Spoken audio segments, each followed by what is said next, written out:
আসসালামু আলাইকুম দর্শকবিন্দু, আশা করি সবাই ভালো আছেন। দর্শকবিন্দু, আমার লফটে এটা হচ্ছে সাপচিলা কবুতর, নর কবুতর। এই নর কবুতরের সাথে আমি একটা মাদির জোড়া দিব। এটা হচ্ছে নিউ এডেল মাদি। দর্শকবিন্দু, যারা জোড়া দিতে প্রবলেম ফেস করেন, যে কবুতর জোড়া নেয় না, জোড়া নিতে সমস্যা হয়, তাদের জন্য আজকে ভিডিওটা। এই নটটাকে আমি প্রায় 1 মাস ধরে সিঙ্গেল রেখে দিয়েছি। নটটা প্রচুর ডাকাডাকি করে। আমার সিঙ্গেল রেখে দেওয়ার কারণ হচ্ছে, এই নটটা যদি কোনো ক্যালসিয়ামের ঘাটতি থাকে, মানে অনেক সময় আছে যে নট শুকনা থাকে, অনেক সমস্যা ফেস করেন, যে কবুতরগুলা ডাকাডাকি করে না, তেমন এই সমস্যাটা ফেস করেন। যদি কবুতর ডাকাডাকি না করে নর কবুতর, তাহলে হচ্ছে কবুতরকে আলাদা রেখে এই কবুতরটাকে ঠিকঠাকভাবে খাবার দিবেন আর ক্যালসিয়ামের কোর্স করাবেন। দেখবেন আলহামদুলিল্লাহ কবুতরটা একদম ডাকাডাকি করবে, ভালো ডাকাডাকি করবে। আর কবুতর যদি বেশি ডাকাডাকি করাতে চান, তাহলে হচ্ছে পাগল ডাকাডাকি যেটাকে বলে, যে নর সারাদিন পাগল ডাকাডাকি করবে, পাগলের মতো ডাকাডাকি করবে, তাহলে হচ্ছে খাবারের সাথে সরিষা মিশিয়ে দেবেন। আর এখন তো মোটামুটি অনেকটা গরম পড়ে গেছে, আর সরিষাটা পরিমাণ এতটুকু দিবেন যে কবুতর কোনো সমস্যা না হয়। কারণ সরিষা হচ্ছে তেল জাতীয়, এটা খাওয়ালে শরীরটা হিট হয়ে যায়, শরীরটা গরম থাকে। এই খাবারের সাথে এতটা পরিমাণে মিশিয়ে দিবেন যেন কবুতরের সমস্যা না হয়। দশমীতে এই নটটাকে আমি সিঙ্গেল রেখে দিয়েছি। আর সিঙ্গেল রাখার পর আমি এই নরেশ এই খাঁচার ভিতরে আমি একটা পেলে দিয়ে দিয়েছি মাটির হাঁড়ি। এই মাটির হাঁড়ি দিয়েছি কারণ হচ্ছে নটটা যদি এই খোপটা ভালোভাবে চিনে, আর চিনার পর কিন্তু নটটা প্রচুর ডাকাডাকি করে। যে কোনো একটা কবুতর দিয়ে দিবেন, যে কোনো মাদি দিয়ে দিবেন, দেখবেন প্রচুর পরিমাণ ডাকাডাকি করতেছে। আমি নরের সাথে একটা গিরিবাজ মাদি দিব, কারণ হচ্ছে আমার এই নটটা সিঙ্গেল আর মাদিটা হচ্ছে নিউ এডাল। দর্শকবিন্দু, এখানে গিরিবাজ সবগুলা মাদি আছে। আমি এখান থেকে এই 3টা মাদি আছে, 3টা মাদি থেকে আমি একটা মাদি এখান থেকে নিয়ে আসবো, নিয়ে আসে নরের সাথে জোড়া দেবো। আর মাদিগুলো আমি রেখে দিয়েছি, দেখেন পাশাপাশি খাঁচা রেখে দিয়েছি, নটা ওই পাশে আর মাদি 3টা রেখে দিয়েছি আমি এই পাশে। কারণ হচ্ছে আমি এই নটটাকে এই পাশে দিয়েছি, 3টা মাদি দিয়েছি, কারণ হচ্ছে আমার এই জায়গার প্রবলেমের কারণে আমি 3টা মাদি এক জায়গায় রাখছি।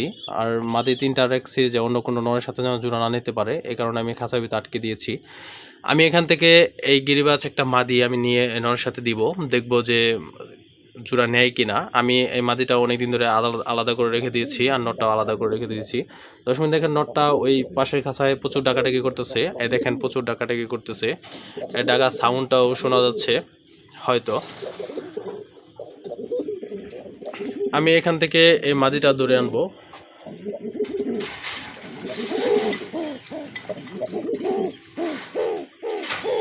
আমি এই মাদিটা এই নরের সাথে দিয়ে দিব।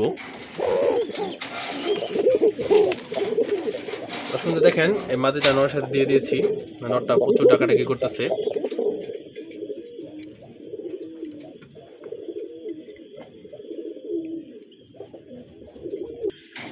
এই মাদিটাকে আমি হাতে ধরে একটু দিব নরের সামনে, দেখি যে নটটা কেমন পরিমাণ ডাকাডাকি করে আর জোড়াটা নিবে কিনা। দেখেন নটটা হয়তো এই যে খাঁচার ভিতর থেকে চলে আসবে মাদির বুকলে, এরকম পাগল ডাকাডাকি করতেছে। আমি খাঁচাটা একটু উঁচু করে দিই, দেখি নটটা কি করে।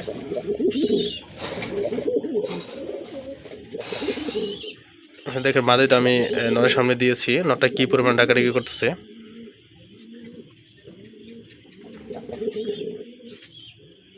দেখেন নটটা একদম ব্রিডিংয়ের জন্য হয়ে গেছে, যে মাদির সাথে জোড়া নিয়ে ফেলবে এরকম। দেখি ডাকাডাকি কিছুক্ষণ করার পরে মাদির সাথে কি জোড়া নেয় কিনা। দর্শকবৃন্দ, যারা জোড়া মিলাতে সমস্যা ফেস করেন, যে প্রবলেম ফেস করেন, জোড়া নিতে চায় না কবুতর, জোড়া দিতে পারেন না, তাদের জন্য আজকে ভিডিওটা। কবুতর নর আর মাদি পাশাপাশি খাঁচা রেখে দিবেন, কারণ হচ্ছে নরটা যদি পাশাপাশি খাঁচা রাখেন, মাদিটা পাশাপাশি খাঁচা রাখেন, তাহলে নরটা ডাকাডাকি করবে আর মাদিটা ওই নরের পাশাপাশি থাকবে। এই ডাকাডাকিতে মাদিটাও জোড়া নিতে যাবে। আর আমার এখানে সমস্যা বেশি হওয়ার কথা ছিল, কারণ এই মাদিটা যখন নিউ অ্যাডাল্ট থাকে, তখন কিন্তু মাদিটা জোড়া নিতে চায় না। মানে অনেক ক্ষেত্রে মাদিগুলা জোড়া নিতে চায় না। আমি এই কারণে আরও পাশাপাশি খাঁচায় রেখে দিয়েছি বেশি দিন, যে মাদিটা যেন তাড়াতাড়ি জোড়া নিয়ে ফেলে, এই কারণে। দর্শকবৃন্দ দেখেন, নটটা আর মাদিটা এখানে পাশাপাশি আছে। দেখেন নটটা প্রচুর ডাকাডাকি করছে, দেখেন নটটা ডাকাডাকি করতেছে, আর মাদিটা হয়তো জোড়া নিয়ে ফেলবে। দেখেন